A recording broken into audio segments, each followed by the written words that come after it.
দিদি, তোর নতুন ফ্ল্যাট থেকে ঘুরে এসে মাকে বললাম সবকিছু খুঁটিয়ে খুঁটিয়ে।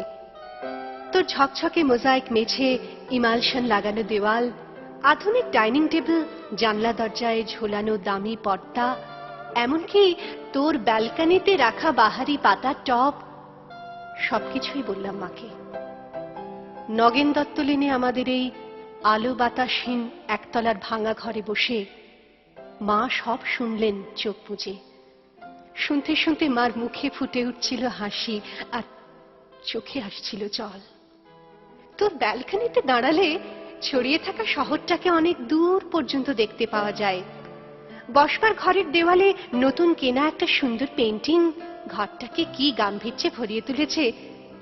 এসব কিছু মাকে বললাম। চোখ বুজে শুনতে শুনতে মার মুখে ফুটে উঠছিল হাসি আর চোখে আসছিল জল।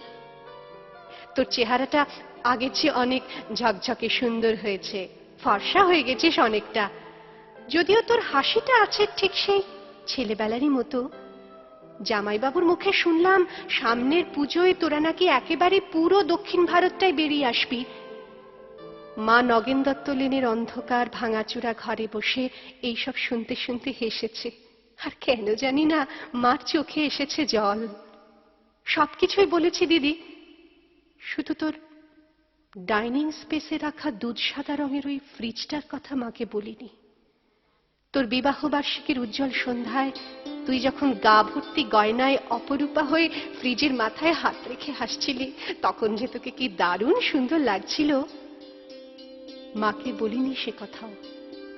বিবাহ বার্ষিকীর সন্ধ্যায় তোদের আনন্দ উচ্ছল অ্যাপার্টমেন্টে তুই আর জামাইবাবু যখন ওই ফ্রিজটার পাশে দাঁড়িয়ে হাসি হাসি মুখে মালা বদল করছিলি রসিক বন্ধুদের অনুরোধে, আর ক্যামেরার ফ্ল্যাশ ঝিলিক দিয়ে উঠছিল উপচে পড়া খুশির মতো, তখন ঠিক তখনই দিদি আমার চোখের সামনে স্পষ্ট হয়ে ফুটে উঠেছিল হাসপাতালের করিডোরে বাবার ভেঙে পড়া মুখ। ভেতরে মা তখন অপারেশনের পর অচৈতন্য। ডাক্তার এসে বাবাকে বললেন, চোখটা বোধহয় আর বাঁচানো গেল না, তাও একবার চেষ্টা করে দেখতে পারেন মাদ্রাজে, যদিও সে অবশ্য অনেক টাকার ব্যাপার।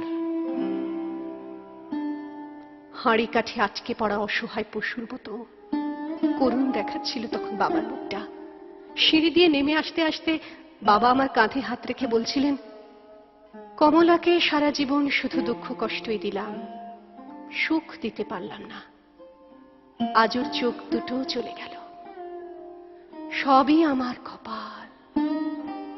দিদি, অনেক দরদস্তুর চাপাচাপির পর তোর বিয়েটা যখন আরো কয়েক ভরি সোনা আর একটা ফ্রিজের দাবিতে আটকে পড়েছিল অনিশ্চয়তার ঘেরাটোপে, বাবা তখন কাউকে না জানিয়ে চড়া সুদে ধার করেছিলেন অনেক অনেক টাকা। সামান্য মাইনের প্রাইভেট কোম্পানির চাকরি করা বাবা বেঁচে থাকতে থাকতে অন্তত একটা মেয়েকে পার করার দুরন্ত আশায় ঝুঁকি নিয়ে ফেলেছিলেন অনেকটা। চোখের জল আর রজনীগন্ধার সৌরভকে পেছনে ফেলে তুই চলে গেলি। পড়ে রইলাম আমরা, মা, আমি, আর পড়ে রইল নগেন দত্ত লেনের অন্ধকার ঘরে বাড়তে থাকা সুদের বোঝার চাপে তলিয়ে যাওয়া একটা সৎ মানুষ, তোর বাবা, আমার বাবা। দিদি, তোর গা ভর্তি গয়না আর ওই দুধ সাদা ফ্রিজের কথা মাকে বলা হয়নি কিছুতেই। দৃষ্টিশক্তি খুইয়ে বসা মাকে বাবা বলেননি কিছুই, শুধু অসহায়ের মতো খুঁজতেন মার মুখে একটু হাসি, বড় মেয়ের ভালো ঘরে বিয়ে হবার একটু তৃপ্তি। সে হাসি খুঁজতে খুঁজতে ক্লান্ত বাবা চলে গেছেন। এখন নগেন দত্ত লেনের ভাঙা ঘরে বসে মা আর আমি আনন্দেই আছি। একটা আনন্দই বোধহয় সবচেয়ে বড় দিদি, এ বাড়িতে আর কোনোদিন সানাই বাজবে না, সাহানাই, সানাই, রজনীগন্ধা, বেনারসি, হইচই, এইসব অপ্রাসঙ্গিক হয়ে থেকে যাবে চিরটাকাল।